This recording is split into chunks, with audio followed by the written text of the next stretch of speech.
So, we meet again. We meet again. Yeah. Awesome trailer. Right on. A lot of Orcs. Yeah. As I said, Manaro. You got it. So, regarding the trailer from the start, I'm normally an Alliance player, and it's a trailer about Orcs, about an Orc that travels through time, and another Orc follows him. Yeah. What place does the Alliance have in this add-on? Same place as the Horde had in the Wrath of the Lich King trailer. Oh. Okay. Then You can make the same claim that the Wrath of the Lich King trailer was all about Alliance. It was an ex-Alliance hero, right? Yeah. It was Arthas becoming the Lich King with all these ex-Ruins of Lordaeron army people that became Undead Scourge. Where was the Horde? I'm so mad. A little bit Nazul inside of Arthas. Yeah, I guess That's in the helmet. Yes, that's the only Orc in the trailer. So I don't know. I view it as this is the enemy that everybody is going to fight. This isn't Alliance or Horde. This is the enemy. Just like Wrath of the Lich King, that is the enemy. So Horde and Alliance will unite again against the bigger enemy. Exactly. You know. Exactly. But will Gromosh really be the last boss? He will. Yep. Oh. So I can go to him and say, hey, in 35 years I bash your son. Yeah. Yep. That's strange. But when you have Gromosh in the last raid, I mean, it has to be an Orc raid. Right. And you have an Orc raid at the start of that. Will there be a tier 2 with no Orcs at all, like you had Uldaman or later on? Yeah, well, we're definitely very conscious of that. The first raid is actually an Ogre raid, the Heimall raid. But there are also Orcs, like Kargat Bladefist. There's Kargat Bladefist in there. So there's an Orc in there. Certainly there are a lot of Orcs in the expansion, there's no doubt about that. We've tried to go out of our way to make sure that there are different flavors of Orcs, right? The different Orcs have a lot of different personality, the way the encounters work, the character of the different clans really comes out and shines. We also add in a lot of different kinds of bosses. So, there are different creatures like Magnaron, and, you'll fight ogres, etc. Certainly, even the Blackrock Foundry itself, where you build up to fight Blackhand, is, mixed with a lot of different types of creatures in it. And then the final raid that has Gromosh is going to be heavily influenced by the Burning Legion. And so you'll see how that plays out. So but just a little bit blood on his eggs. so maybe Gromosh, after all, isn't so evil against people. We'll see. But regarding the tier 2 raid, will it be an Orc raid, or will it be like Uldaman? Uldaman in Wrath of the Lich King, Ulduar. Sorry. That like a huge inflation. It was undead before and undead after, and it was cool, but it was Wrath of the Lich King about that. Ulduar was very awesome as a vacation just. Will we get something like that, or will we get another Orc raid? Well, we'll see, because a lot of it will depend on the next expansion after this and the timing of how things work out. If you imagine that we were successful in having a yearly expansion, then there wouldn't really be time for multiple raid tiers between them. You would have the launching raid tier, it would last, there'd be about a couple weeks before you can even go into the raid, and that lasts about 4 months. So about 5 months later, a new raid comes out, that lasts for about 4 months, and then all of a sudden you're already at the end of beta and the next expansion's coming out.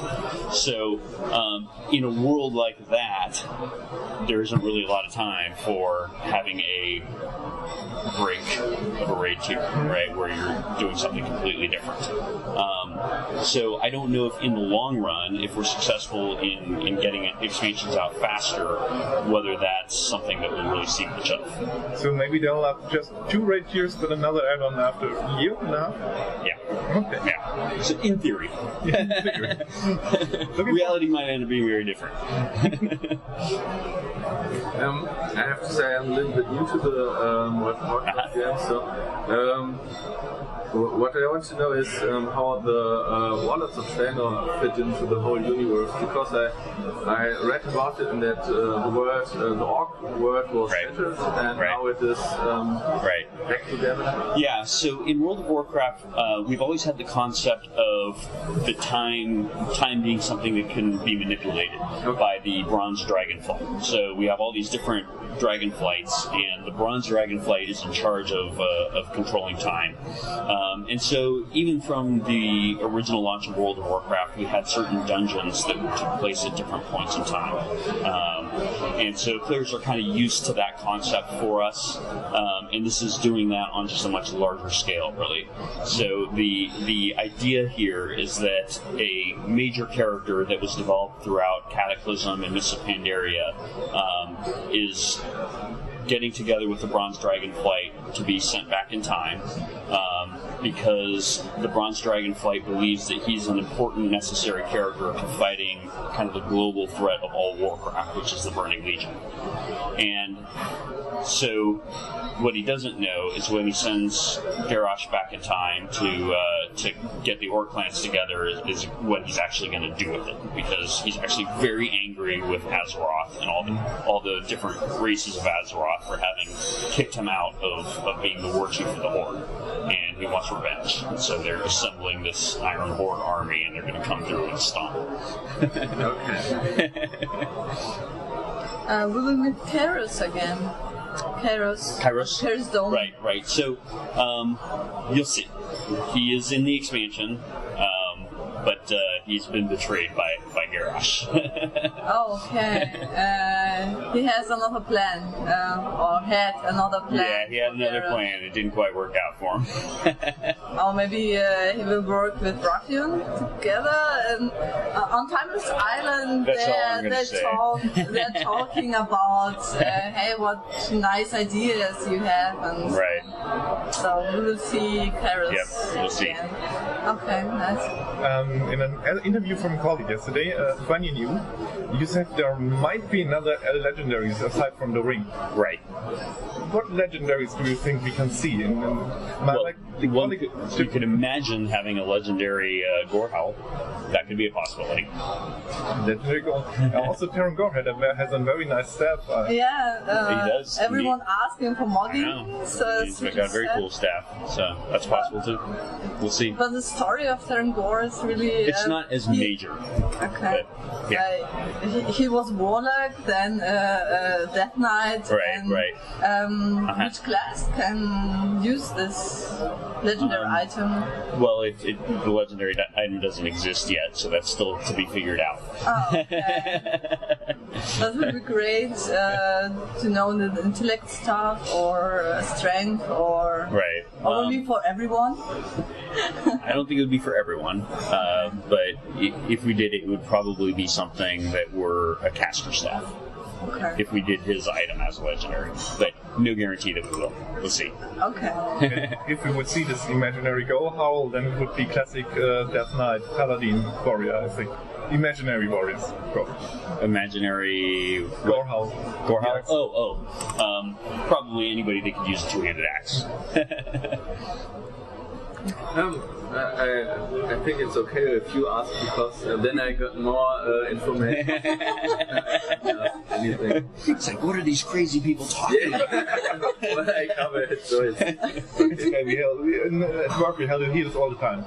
We're surrounded by non-player World of Warcraft players. Good. You also mentioned in this interview about the... what was the name? The Time Walker dungeons.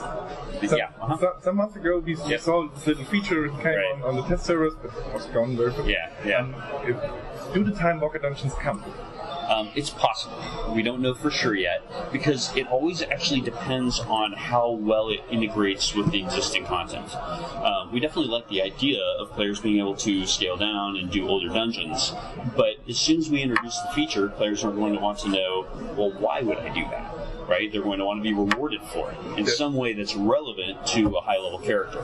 Would be my next question. What do I get for time walker? Yeah. So, and that's the part that we are actually waiting for it to fit in nicely with the rest of the content. So once we have kind of a gap in content where we feel like, oh, well, time walkers would really work well to fill this gap in content because it makes sense that you would get X, Y, and Z rewards for doing it, then we'll probably do the feature. But we've had a hard time really figuring out how it plays alongside other content. So, for example, we wouldn't really want to release it at the same time as releasing other dungeons, new dungeons, because you've got to figure that Time Walker dungeons are inherently going to be much easier, because those dungeons are tuned for lower level characters. If you take a higher level character, and even when we reduce them, they're not going to be weaker than a low level character. They're going to be at least as strong, but then also with the benefit of having better than normal gear, they're going to have abilities that lower level characters don't normally have. So those dungeons are going to feel pretty easy, right? It's going to be mostly for the nostalgia of doing them, or to help out friends that are lower level, right? And it's like, cool, I can play with my low level friend, and I can still get something for it. So you don't really want them to compete directly against high-level, like heroic dungeons or whatever. So we have to add them at a time where you will care about the rewards, but that it won't feel weird that we're trying to introduce some other content that you're supposed to do at the same time. Make sense? Yeah, okay. Absolutely. But if the Time Walker system comes, would it be also possible to use it for all raids? It would be, in theory. It's more difficult because there's a fair amount more that we would have to do to make it work with old raids, as far as making sure that some of the old encounters are kind of support some of the newer game mechanics and feel well tuned. So, in theory, it can be done, and that would probably be a next step after that. And when speaking about it, the 10-year anniversary Molten Core, how long did it take to make it good for level 100 players? Not very long, and that's because we're not worried that much about the tuning and the game balance of it, right? It's just supposed to be something that you do once or twice or a couple times, just for the nostalgia as part of the event to get your core mount, and then you're done, right? So it's not supposed to be content that you do over and over for 6 months or whatever, like a Siege of Orgrimmar or something like that. So it really makes a huge difference that the content is designed to be more disposable, and it's just supposed to be something you do as part of an event. If everything were like that, then we could make everything much more quickly, but it's not usually like that. Okay, thank you. Okay, can you tell us something about the new events, like Christmas, or there was a nice item? Yep. You can look like Arthas, or right. a little bit more? Certainly, we'll continue to upgrade, to update the different world events with different rewards. That's definitely important to us, although we don't really have a focus right now on adding a lot of content to them or changing what the events are. All of our focus has been on finishing Warlords, doing the 10-year anniversary event, not a lot of time left over for anything else, working on the next expansion, working on Path 6.1 and 6.2. There's a lot of stuff to do. Okay. Regarding the Legendary Ring, yeah, didn't speak about it. You said in this other interview that it would be less grindy than don't get the word. Yeah. What do you mean by less grindy? Well, I mean that specifically we are trying to avoid having some of the steps that we had before that were like 6,000 valor, or Exalted Black Prince. We're trying to make sure that the content is a little bit better contained and a little bit more story-driven at each of the different points. That's not to say that there won't be some amount of, you got to collect your 20 things from the raid or whatever, right? I feel like those are the better-feeling grinds. So there will be some of that. It's just we're trying to take the most obnoxious parts out. Awesome. For drinks. Yeah. Why a ring? Is it because lots of people hated the legendary thing? Right. Who could not mock it? Right. Or some item. Yeah. Some people didn't like the look. Yeah. So no, it's actually not, and we plan to give the ring a look, so a spell effect on your character. So you'll be able to visually see, oh, he's got a legendary ring. We think that's a very important part of an item being legendary. We chose ring because it's one of the slots where you have 2 of that item. And since you can have 2 rings, it means that it doesn't mean that every single other ring in the expansion is dead to you. Because that's one of the downsides with having used a cloak, is that it meant that if you were keeping up with your legendary cloak, then any other cloak that dropped was like, don't care. It was really nice. Heroic cloak. Oh, yeah, thanks. exactly. That's nice, but don't care. Nothing. Exactly. So whereas a ring, since you always need another one, you don't run into that problem. It's always like, oh, well, I got that heroic ring. That's now my best other ring. Yay! Will it change the stats if I choose another spec? Yeah. Oh, that's really nice. Yeah. Will it be as powerful as the cloak was in this scenario? Yep. Even if that means that there's again the problem that maybe for an heroic scenario, if there would be something that people don't take me with them because I didn't have the ring. Right. Maybe. I think that not everybody's like that. In fact, I would say most people aren't like that. And we can't stop it from always happening if somebody wants to, you can't go unless you have the cloak or whatever. When really, a good player without the cloak is completely competent and able to do that content. If somebody wants to be narrow-minded like that, then whatever. Which part play Draenei involved with Draenei? Because everyone talks just about orcs. Orcs. Yeah. So, I'm sorry, what was the question? Which part play Draenei? The Draenei, right. They play a huge part, particularly for the Alliance. Shadowmoon Valley has a huge Draenei element to it. I mean, like half the questing that you do there is oriented around the Draenei, their civilization, what they're experiencing and undergoing. And it really helps flesh out the Draenei as a culture, which we didn't do a very good job of in Burning Crusade. In Burning Crusade, they were just kind of there. Yes. But now you really get to you get an insight into the way they lived and what things they cared about, the different sects, like the. Or everything was destroyed. Yeah, exactly. So, and then also there are some major characters that emerge. Not only do we use Marad quite a bit, but also Yrel is really a major character that sees a lot of action throughout the entire expansion. So, I actually think that you'll see a lot more of the Draenei. You definitely will see a lot more Draenei than you did in Burning Crusade. Okay, that's nice. When questing in Shadowmoon Valley, you actually see a Draenei packed with demons. Mm-hmm. Yep. Does it maybe mean Akandun and stuff like that? Yeah. Does this maybe mean that the Draenei make the mistakes that the Orcs in this alternate Draenei don't do? Some of them do. Well, I mean, you got to figure that the Burning Legion is mostly commanded by Draenei. The Eridar are corrupted Draenei, right? So clearly they're already corruptible. But Jaden knows that they're on Draenei.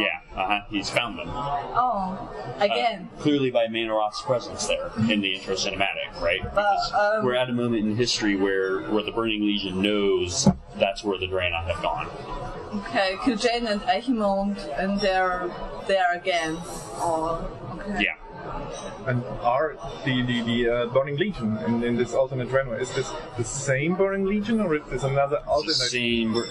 Well, alternate versions of them. In the same way that, is this the same Garrosh Hellscream, Grommash Hellscream, or is it a different one? Well, it's both. It's the same one and a different one. So you will have a little time travel problem with it. Only when they mix, which they don't, so it doesn't matter. Thanks, Storm. But because actually the if you think about the Matrix one level too deeply, it doesn't make any sense, but it's still a cool movie. Follow the white rabbit. So gameplay over logic in this particular moment. Right. Okay, awesome. It's more about setting than plot, right? It's a very cool setting for players to experience. And it also is a lot of fun to take all the timelines. Exactly. A lot of fun making an article about it. People like what if movies, Yeah. Okay. Last question? Last question. Okay. Oh, okay. So we will we see Jade? No. Probably not in this expansion. Not as something really evil over that. Maybe as certainly hologram. Like I said before, you'll see more Legion influence as we keep going along. But it's not like there's going to be. We don't currently have like a Kil'jaeden boss fight at the end, for example. Okay. Thank you very much. Yep. Thank you. Yet again.